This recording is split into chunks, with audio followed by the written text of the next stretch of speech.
रात को जे drill machine से अपनी पत्नी के साथ सड़क पे कीले लगा रहा होता है, जिससे उसको बार बार नहीं आना पड़ेगा और उसका बिजनेस भी चलता रहेगा। जे की पत्नी उसे एक ड्रेस खरीदने के लिए बोलती है। इस पर जे कहता है कि तुम एक के बजाय 10 खरीद लो, और इतना सुनते ही वो बेहोश हो जाती है। वो उससे पूछती है कि क्या उसे कुछ चाहिए। जे मना कर देता है और कहता है कि उसको वो दुकान खरीदनी है। उसी दिन रात को कंस्ट्रक्शन साइट की मालकिन की बेटी किडनैप हो जाती है। पुलिस भी किडनैपर को ढूंढ नहीं पाती, जिस पर वो लोग उस साइट की मालकिन से पूछते हैं कि क्या आपके बिजनेस से किसी को तकलीफ है, जिसे सुनकर उसको याद आता है कि जे की लड़ाई करने की वजह से उसकी बेटी गिर गई थी, और जब वो अपनी कार को ठीक कराने के लिए उसकी दुकान पर गई थी तो उसने उससे ज्यादा पैसे लिए थे। उसे शक हो जाता है कि जे ने शायद उसकी बेटी का किडनैप किया है। यहाँ पुलिस को भी जे पर शक होने लगा था, क्योंकि एक ऑफिसर ने भी जे और उसकी वाइफ को रात को सड़क पर देखा था। पुलिस रात को बारिश में ही जे को बीच सड़क से गिरफ्तार कर लेती है, साथ ही उसके घर की तलाशी भी लेती है और उससे पूछताछ करती है। उनको उसके घर से कुछ भी नहीं मिलता है, जिसके बाद उसे छोड़ दिया जाता है। मुन और एक पुलिस वाला जो अच्छे दोस्त होते हैं, दोनों जे पर नजर रखने का प्लान बनाते हैं, क्योंकि उन्हें जे पर शक है कि उसके पास एकदम से इतने सारे पैसे कहां से आए। मुन सड़क पर आ जाता है और जे की पत्नी को सड़क पर आते हुए देखता है। वो सड़क पर कीले ठोकना शुरू कर देती है और उसके जाने पर मुन वहां देखने जाता है, लेकिन तभी उसके पैर में एक कील चुभती है, जिससे वो सब कुछ समझ जाता है कि आखिर इतना सारा पैसा आ कहां से रहा है। अब अगले दिन एक बूढ़ा कपल उस सड़क से जा रहे होते हैं, जिसमें बूढ़ी औरत की तबीयत खराब होती है।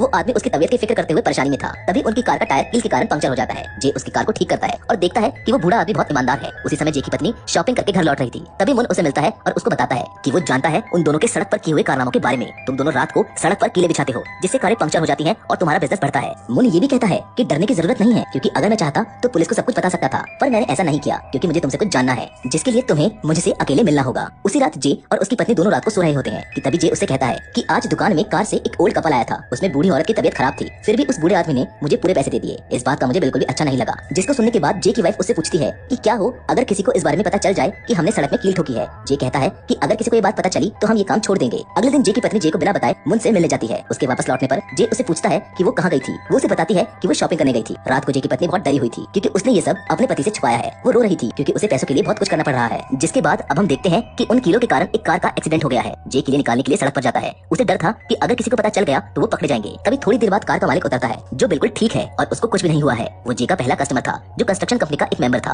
और इस नई कंपनी के मालिक की बेटी को किडनैप किया है। जब पुलिस आती है तब सब समझ जाते हैं कि जे ने ही लड़की को बचाया है। जिसके बाद मीडिया के लोग जे के घर चले जाते हैं, जिससे अब उसे इज्जत मिलना चालू हो गई है। वो अमीर हो गया है। अब उसकी लाइफ में काफी सुधार हो रहा है। जे दुकान के साथ साथ उसका घर भी खरीद लेता है, जिसमें वो रहा करता था। वो अपनी पत्नी और खुद के लिए एक गजब की कार भी खरीदता है और अपनी पत्नी से कहता है कि वो हमेशा से खुद के लिए बड़े बड़े सपने देखता था, पर एक कार गैराज में काम करके ये सब नहीं हो पा रहा था। पर आज उसकी सारी इच्छाएं पूरी हो गई हैं। जे उसे शॉपिंग कराने और एक होटल में खाना खिलाने के लिए भी ले जाता है। दोनों एक साथ अच्छा समय बिताते हैं और बहुत खुश होते हैं। कुछ दिन बाद सड़क पर कीलों के कारण एक एक्सीडेंट हो जाता है, जो जे और उसकी पत्नी ने ठोकी थी। इससे जे काफी परेशान हो जाता है और वो एक जगह अकेला बैठा होता है। तभी उसके पास मुन आता है। इस पर जे उसे चले जाने के लिए कहता है, क्योंकि वो कुछ समय अकेले रहना चाहता था। लेकिन इस बात पर मुन गुस्सा हो जाता है और उसको कहता है कि वो अपने घर पर ध्यान दे, ना कि कारें पंक्चर करने पर। इससे जे समझ जाता है कि मुन को इस बात का पता है, पर उसने इस बारे में पुलिस को नहीं बताया था, जिसका मतलब ये है कि शायद उसने बदले में कुछ लिया है। तभी जे समझ जाता है कि उस दिन उसकी वाइफ मुन से ही मिलने गई थी। उसने उसकी वाइफ के साथ समय बिताया है। वो घर जाकर अपनी प्रॉपर्टी के कागजात फाड़ने लगता है। इस पर उसकी वाइफ उसे रोकती है, पर वो उसकी ना सुन के पैसों को जलाने लगता है और उसको बताता है कि तुमने मुझे धोखा दिया है। जिस पर जे की वाइफ उससे कहती है कि तुमने ये सब पाने के लिए बहुत मेहनत की है और तुम इन्हें इतनी आसानी से जला रहे हो। उसकी पत्नी एक लालची औरत है, क्योंकि उसको अभी भी अपने पति की बजाय पैसों की चिंता है। जिसके बाद